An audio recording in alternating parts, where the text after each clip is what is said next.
ये लफ्ज हमारे भाइयों को समझना बहुत जरूरी है कि दुनिया में इबादत, किसी को मानना, किसी से कुछ मांगना, किसी के सामने सर झुकाना, वो सिर्फ अल्लाह के लिए है।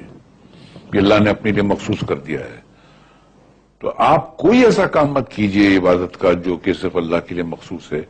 अगर आपने कोई ऐसा काम किया जो इबादत में आप अल्लाह के लिए करते हैं तो आप उसके साथ किसी को शरीक करते हैं और इसी को शिर्क कहते हैं।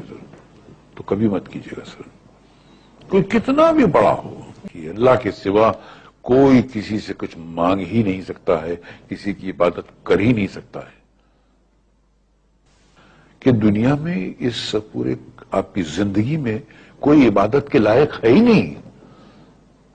कोई बादशाह हो, कोई भी कैसा भी हो, पैगंबर हो, रसूल हो, कुछ भी हो, वो इबादत के लायक है ही नहीं, सिर्फ अल्लाह। ये मखसूस है अल्लाह के लिए।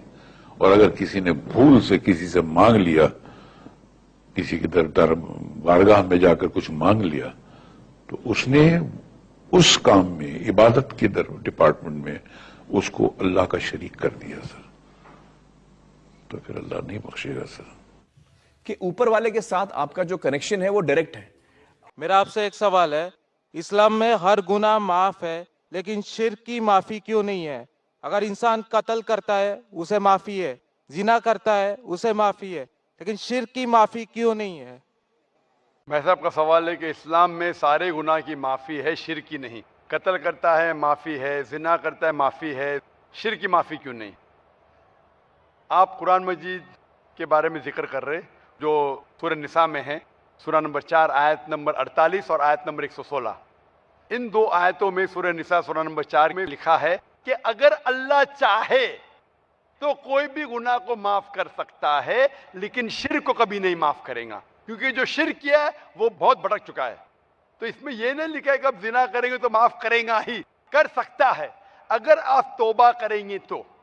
अगर आप तौबा करते हैं कि मैंने जिना किया हूं, मैंने कत्ल किया हूं, मुझे माफ कर दे और इंशाल्लाह मैं आइंदा नहीं करूंगा, तो अल्लाह माफ करेगा। उसी तरीके से शिर्क भी, अगर आप शिर्क करते हैं और अल्लाह से माफी मांगते हैं कि मैं अगली बार शिर्क नहीं करूंगा, तो अल्लाह शिर्क को भी माफ कर सकता है। लेकिन शिर्क की हालत में मरेंगे तो माफी नहीं है। आप मुशरिक जैसा मरेंगे, शिर्क करते हुए मरेंगे तो माफी नहीं। अगर आपने शिर्क किया, लाइक आज आप देख रहे हैं, कल भी परसों भी कितने गैर मुस्लिम बुत परस्ती करते थे, शिर्क करते थे, मूर्ति पूजा करते थे, अभी मुस्लिम बन गए, अल्लाह ताला बेशक माफ करेगा। और जिस दिन आप इस्लाम कबूल किए, आपके पिछले गुनाह सारे माफ, आपका स्लेट क्लीन। मैं माशाल्लाह अभी 46 साल का हूं, अच्छे काम करता हूं, इंसान हूं, गलतियां भी करता हूं। आप अगर इस्लाम कबूल करें, आपका स्लेट क्लीन। मेरे तो स्लेट में तो काफी चीज ऊपर नीचे है। अगर आप इस्लाम कबूल करें तो अल्लाह के रसूल फरमाते आपके सारे गुनाह माफ, स्लेट इज क्लीन। तो आप एक साफ सुथरे मुसलमान बनते, इसके बाद हिसाब किताब शुरू होगा। मैं पूछना चाहता हूं, आप मूर्ति पूजा में मानते हैं भाई साहब? जी मानते हैं। क्यों, आपको लगता नहीं गलत है? आप क्या हिंदू है? जी। आपके मजहबी किताब में लिखा है, छंदों के उपनिषद में चैप्टर नंबर 6 अध्याय नंबर 2 श्लोक नंबर 1, एकम अद्वितीयम, खुदा एक है, उसके अलावा कोई नहीं है।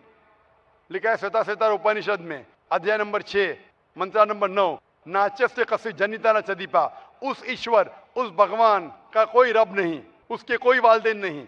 लिखा है श्वेता श्वेता उपनिषद में चैप्टर नंबर 4 मंत्र नंबर 19 में, न तस्य प्रतिमा अस्ति, उस ईश्वर, उस भगवान की कोई प्रतिमा नहीं, कोई अक्ष नहीं, कोई पिक्चर नहीं, कोई पेंटिंग नहीं, कोई फोटोग्राफ नहीं, कोई मूर्ति नहीं, कोई बुत नहीं। लिखा है यजुर्वेद में चैप्टर नंबर 32 वर्ष नंबर 3 में, मंत्र नंबर 3 में, न तस्य प्रतिमा अस्ति, उस ईश्वर, उस भगवान की कोई प्रतिमा नहीं, कोई अक्ष नहीं, कोई पिक्चर नहीं, कोई पेंटिंग नहीं, कोई फोटोग्राफ नहीं, कोई बुत नहीं, कोई मूर्ति नहीं। तो साफ तौर पे कई जगह आप हिंदू की मजहबी किताब में लिखा है कि मूर्ति पूजा गलत है, तो क्यों आप मूर्ति पूजा करते? भाई साहब जी, इस बारे में मुझे सही तालीम नहीं है, मुझे थोड़ा वक्त चाहिए। मैं इतने हवाले दे रहा हूं कि आपको लगता है कि मैं फेंकते जा रहा हूं, हवाले के हवाले दे रहा हूं, आप नोट कीजिए।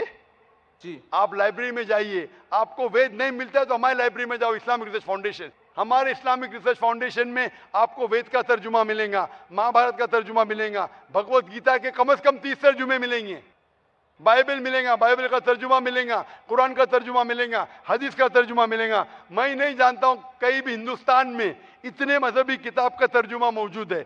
इस्लामिक रिसर्च फाउंडेशन में फ्री लाइब्रेरी, एयर कंडीशन में बैठो, फ्री पढ़ो। इंशाअल्लाह आपको चाय पानी भी दूंगा मैं। चाय पानी रिश्वत नहीं है, तो क्या आप ठंडे दिमाग से, कभी ठंडा दूंगा कभी चाय पानी, तो आप अच्छे दिमाग से रिसर्च कीजिए। हमारे पास कंप्यूटर सॉफ्टवेयर है, आप क्या जानना चाहते हैं वेद के ऊपर बटन दबाओ, मिलेगा आपको। किधर लिखा है मूर्ति पूजा हराम है, बटन दबाओ कंप्यूटर में निकलेगा बाहर। वेद के कंप्यूटर सॉफ्टवेयर है, बाइबल के कंप्यूटर सॉफ्टवेयर है, कुरान के कंप्यूटर सॉफ्टवेयर है, हदीस के। तो मैं आपसे दरखास्त करता हूं कि आप रिसर्च कीजिए कि खुदा एक है, रिसर्च कीजिए कि मूर्ति पूजा गलत है, रिसर्च कीजिए कि आखिरी पैगंबर मोहम्मद सल्लल्लाहु अलैहि वसल्लम है। और मैं दुआ करता हूं कि आपको हक जल्दी मिलेंगे ताकि आप इस दुनिया और आखिरत में सफलता पाए।